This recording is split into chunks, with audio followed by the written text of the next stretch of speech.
this is Sabina at Cross Keys Crafts. Today's card is a card I've seen lots of times on various YouTube channels, so I can't credit anyone in particular for this. It's called a fractured card or a faux shutter card, faux as in F-A-U-X. And normally I would, if I make a card like that displays design papers, I would choose design papers from my stash. But today I thought I might actually come in and use my Lavinia Stamps and create my own design paper for that. Because I like using my Lavinia Stamps. I've neglected them a little bit recently because I wasn't really motivated to use them. So that's what we're going to do today. I have actually already gone ahead and I've stamped an A5 piece of just some greenish, pale green cardstock with two of the flower pot stamps, which are these two leafy ones. I was looking for a subtle stamp, but there are lots of mini stamps you could use, for example, and I just stamped it in various greens. So I've used the grass green, which is this one. I've used the green oasis, which is the darkest one, and then the verdant for the bright green. I have done something similar recently. I recorded a video, then deleted it, where I left more gaps. But because we're using small pieces of cardstock or pattern paper, it's best to have, you know, when you cut a piece like this, for example, to have quite a bit going on and the gaps not too big. The first time round I did this, I just stamped very randomly. This time I tried to have a bit of a symmetrical pattern. I actually started off with this stamp and sort of doing it upright, then tilting it in every other row, and then I did this one, I think, I can't remember now. So I turned it upside down as well, just to get the look of a pattern paper. But it's really up to you what you want to do, what you want to use. You don't have to do this, but I thought it's something different that I haven't done before. So, and then for the main image, because I'm making a birthday card for a lady who loves her garden, so I was looking for a flourish or a picture, a bigger one, that goes on a square in the center of the card. And I thought I'll choose an image that I can sort of tilt without changing the look of it, and that's why I chose the cherry blossom. I've just stamped it on a piece of scrap paper I had on the table. This is not the exact size yet. I'll have to check in a moment what size I want to choose, and I'll then give you ideas what you can do.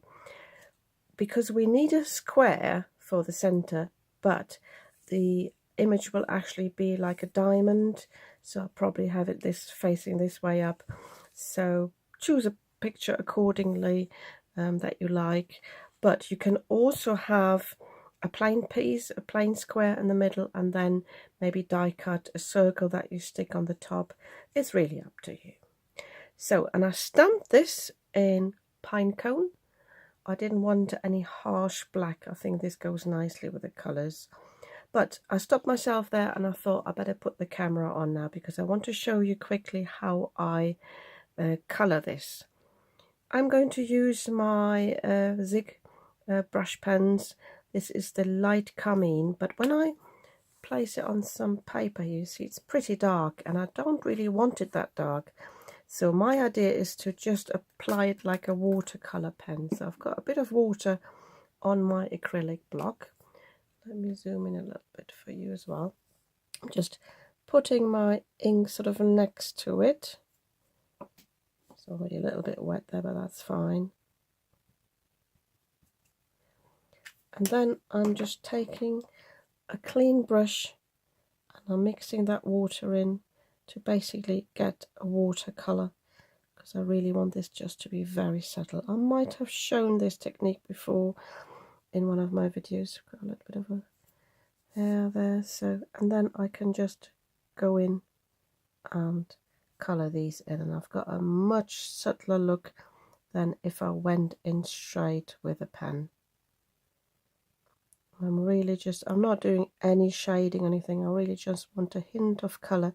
You can get some shading if you go like in the middle with a more solid colour and then use the water to spread it out, but I don't really want to bother with that. So I'm just quickly colouring these in off camera, and then I'll show you how we create the main card. For my card base, I have taken an A4 sheet. I have scored this at 5 1/4. No, sorry, I did something first. I cut this to 7 inches in width, but before I did that, because we do need some 1/4 inch strips, I actually took it at it's 8 1/4 in width, an A4 sheet. So in my guillotine, I moved it over to 8 inches, and then I had a 1/4 overhang which I cut off. Then I moved it over to 7 3/4, cut that off. So I did that 4 times or 5 times until I had this at 7 inches. So, and then as I said, I scored at 5 1/4, folded it, and then put it in my guillotine again and cut it down at 5 inches. I find I get a better result if I do that rather than cutting this to 10 inches, scoring at 5 and then folding, but that's really up to you. So for this, for the mat, it's best to do it on a mat and stick it down. I have cut a piece here. This was actually a scrap on my desk, which is 4 3/4 by 6 3/4, because we need to cut the pattern cardstock down later, and it's best to have it on a sheet so we can see what we need to cut off, and then this can go on here. And I've chosen this subtle pink because I think that goes nicely with the green, and I think it works nicely with the cherry blossoms as well. So to decide on the size of the square that I want to have on the card front, I actually just took my acrylic block, because this can give me an idea how big I want it. I tested the smaller one first, but if I have it like this, I think the image would get a little bit lost. It will look fine, so just to give you an idea what you can do, but I think I will actually want it a little bit bigger. So my acrylic block is 3 inches in width, or width and height obviously. So I'm going to cut my panel here to 3 inches. Now we'll cut it like this. I haven't even stamped it properly at the bottom because I knew I would stamp this off.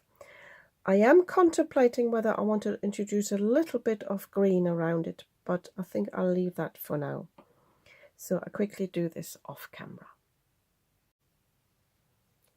I changed my mind a little bit and cut it a little bit smaller, because I wanted to have a little bit of frame on either side just to get the effect. So this is 2 3/4 square now.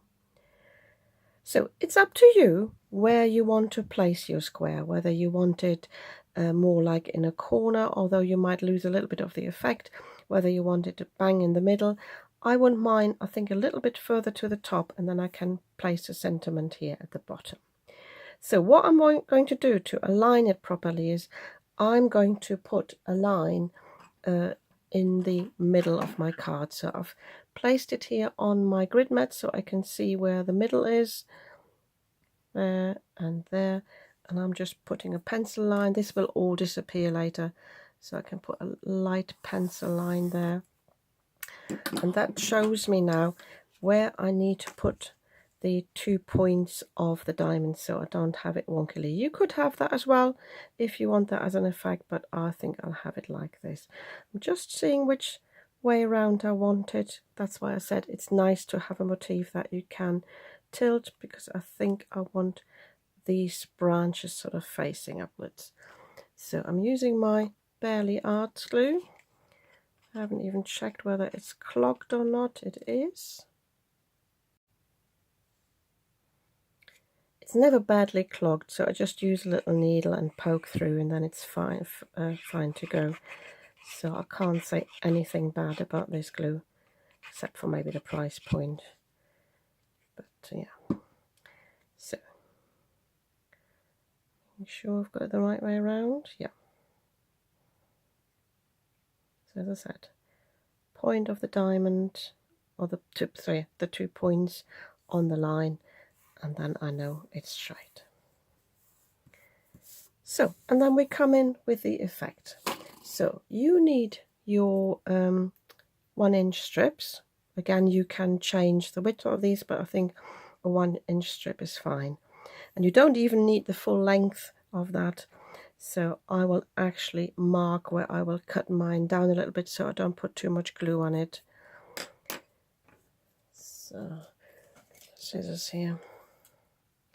Because what we're going to do is we're going to align them along the square here. So putting glue on the back. If you want to, and I think I will do that, is I put a little bit of scrap paper in the back so any overhang will not stick on my mat but will stick on that paper. So it needs to be flush with that side, and I can push it against that that diamond shape or that square. When I've got it, I can press it down. So in the next piece, turning this round, I can actually use the other half that I've just cut off. As long as these are right angles, that gets placed here. Not sure if there's a back and the front. Oh, I haven't marked now whether I could have cut it down. And this is why I said if you are too close to the edge, you don't get the effect because it will just look like a frame.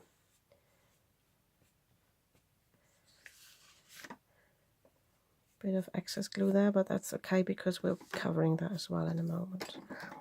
So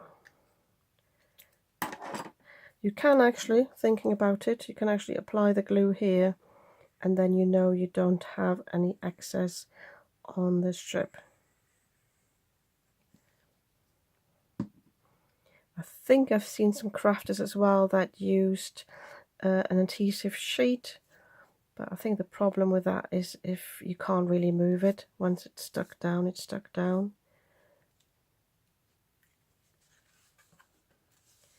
So let me just get my silicone tool there. That helps me to remove a little bit of the excess glue. And then the last bit, again making sure I've got a right angle.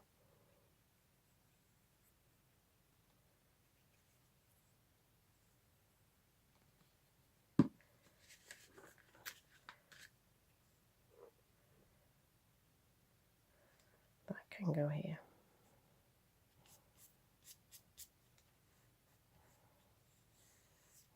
So, and all we need to do now, well, we can snip these off to start with. I think they will feel a little bit less. We'll cut them neatly afterwards.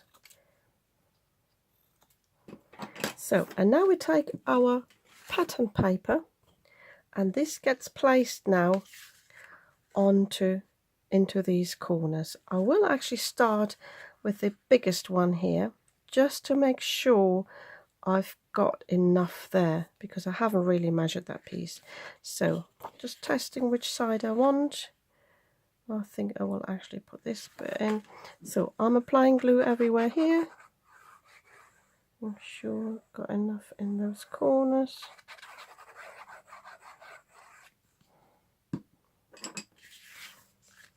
So, and then I'm placing this down and I'm shoving this against the strips. Make sure they're not overlapping.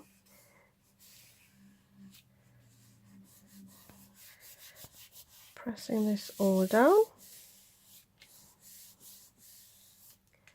So, and now I'm cutting the overhang off. I think I've got enough to be a bit generous. I can't remember whether other crafters measure this beforehand and work out the size, but I think this is the easiest one to just cut it off. So, and then I need to have another straight piece, or what I could do is cut this down here put a little marker there where I know I've got enough. Make sure it's a straight line. I will quickly do this off camera and place it here. And then I will fill this area and this area. As I said, I will quickly do this off camera. If you feel like you've got a scrap where there is not much going on in that corner, don't hesitate to come in with your stamps again and stamp a little bit off the side to make it look like a continuous pattern. I've also got this area here. I think I will definitely add one of the darker images there rather than just having this little thing poking out, although I will cut it down a little bit. Once I've glued this down, I will come in, I think from the back, and I will cut this down in my guillotine, just cut neatly all the way around. If I have to, I will even cut it down a little bit slimmer. I don't mind doing that, but just to get yeah, an even frame. And then this can be stuck onto my card base. I will actually do this all off camera just to keep this video short, and then I will choose a sentiment for the bottom. Just will stamp that, and I will show you then the finished card. So here's the finished card. I'm really pleased with this. I have added a sentiment here. I just stamped that on some scrap paper. This is the birthday wishes from the Heartfelt Verses stamp set. I stuck it on flat, but I could have put some foam pads underneath. That would have looked okay as well. Yeah, but I'm really pleased. I'm glad I didn't introduce any green onto the background, but you can do that. You can do anything with your stamp or your image that you want to do. But I quite like this sort of clean look of this. And yeah, I'm really pleased I chose this design, and I think it works well with the papers. You can obviously choose different papers, like 4 different ones, or you could have just those two the same and those two the same. There are so many possibilities if you Google or check out the name of the card type online. There are loads of ideas out there, but yeah, I think this is really nice. Just a last little tip from me. I was struggling on one side to cut the panel down, and I've had that a few times now. I think on my guillotine there's one little spot where it doesn't cut properly, and then the rest, it just doesn't want to come off. It folds over. So I actually moved the panel down just a little bit so that this point where I had sort of messed it up caught at a different place on the blade, and that did the job, and it cut really nicely. So if you ever struggle, try that. But yeah, I'm really pleased with this. Yeah, and if you like this card too, you might want to give me a thumbs up. And if you'd like to see more of what I'm creating, you might want to subscribe to my channel. I'd be very happy about that. And I'll see you soon with another video.